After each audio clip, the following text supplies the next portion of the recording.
تعالوا تعالوا شوفوا الكفته دي. بصوا الحلاوه، شايفين جوسي ازاي؟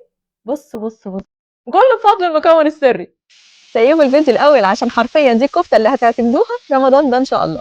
ببساطه نص كيلو لحمه مفرومه، هنحط معاها بصلايه كبيره بس نفرمها الاول وننعمها في الكبه.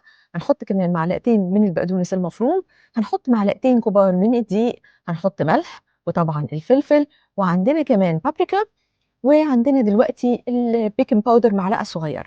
وده المكون السري. كب صودا او ميه فواره حطوا تقريبا ربع كوبايه منها. اعجنوا بقى كويس بايديكم، مش لازم الكبه، واعجنوا كويس لحد لما تبقى عجينه متماسكه.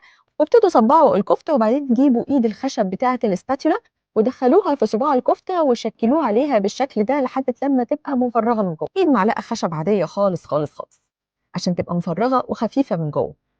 اعملوا بقى كل الكميه وحطوها على صينيه، دخلوها الفريزر تتشمع شويه، وبعدين لموها حطوها في كيس لرمضان ان شاء الله.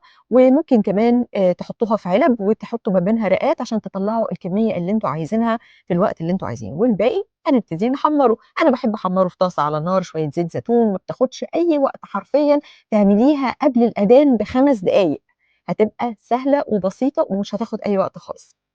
شوفوا الكفتايه وجمالها ولونها. ايه يا باسل؟ حلوة حلوه. جدا. حلوه بجد. حلوة قوي قوي. إمم، خطيرة في منتهى الجمال.